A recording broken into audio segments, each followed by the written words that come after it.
Every time prices rise, we're told a story. We're told it's because of supply chains, global tensions, greedy corporations, or unpredictable events. And sometimes those things do play a role. But history shows that sustained inflation almost always comes from one place. It comes from governments trying to pay for promises they can no longer afford. Inflation is often called the silent tax, not because it is small, but because it is invisible. It allows the state to take purchasing power from everyone without ever passing a tax bill, without a vote, and without public debate. And that is exactly why it is used so often. Inflation exists because governments, like households, can only choose from a limited set of options when spending exceeds income. When a state consistently spends more than it produces or collects in taxes, it eventually reaches a crossroads. Option 1 is the honest path. Cut spending or raise taxes. This path is visible, painful, politically dangerous.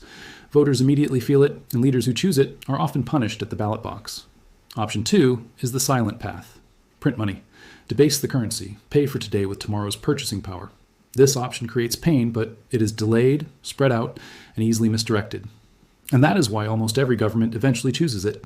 Before we go further, if you appreciate calm, long-form explanations about money, power, and the systems shaping daily life, this is what we do here on Capital and Consequence.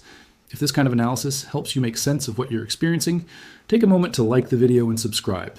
It supports the channel and helps more people discover this perspective. Inflation works because most people don't see it as a policy. They experience it as confusion. Prices rise, but wages lag behind. Savings buy less each year. The currency slowly loses credibility, but no single moment feels dramatic enough to demand accountability.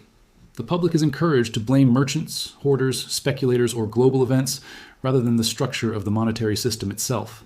This misdirection is not accidental. It is essential to keeping the system functioning. History offers clear examples of how this silent tax is used. Ancient Rome provides one of the most instructive cases. To fund endless wars and a massive welfare system known as bread and circuses, Roman emperors began reducing the silver content of their coins. Under Emperor Nero, the denarius contained about 95% silver. Over time, that number collapsed. By the 3rd century, the coin was little more than bronze washed in silver coloring.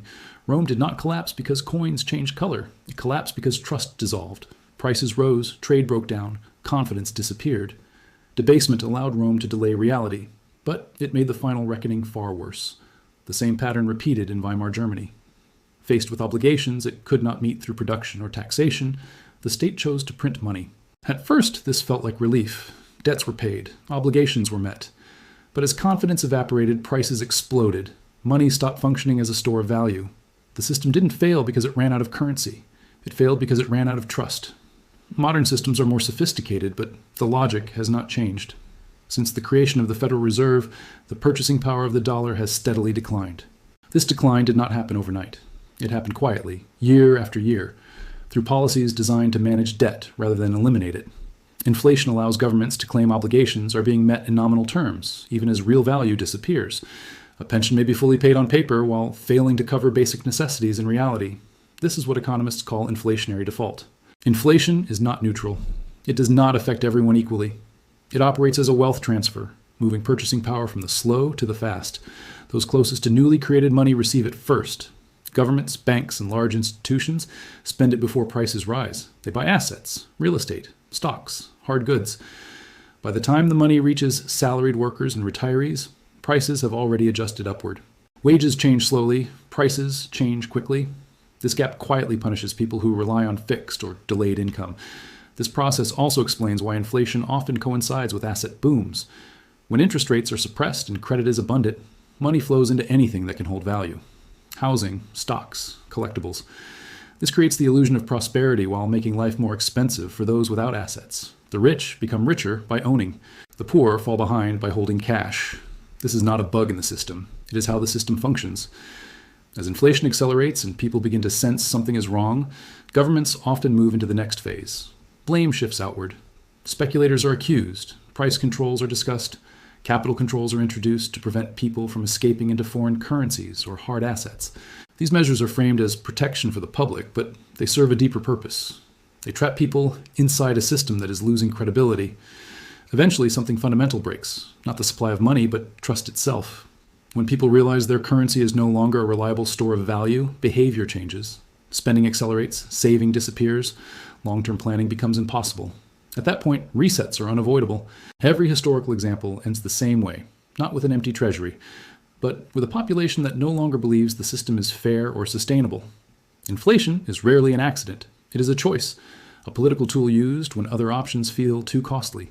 It allows states to postpone consequences while spreading pain quietly across society. But delayed consequences do not disappear, they compound. History suggests this pattern appears late in the life cycle of powerful nations. Periods of growth give way to comfort. Comfort gives way to excess. Excess gives way to debt. And debt gives way to debasement. The silent tax becomes the emergency option when trust is already fragile. Understanding inflation is not about predicting collapse or assigning blame. It is about recognizing incentives. When saving is punished and borrowing is rewarded, behavior follows. When money loses credibility, trust erodes. And when trust disappears, systems reset. This is why we examine these patterns here on Capital and Consequence, not to create fear, but to restore clarity. Because when you understand how inflation really works, you stop being confused by the symptoms and start seeing the structure underneath. I'd like to know what you think. Do you see inflation as a temporary problem or as a structural feature of modern systems? Share your thoughts in the comments.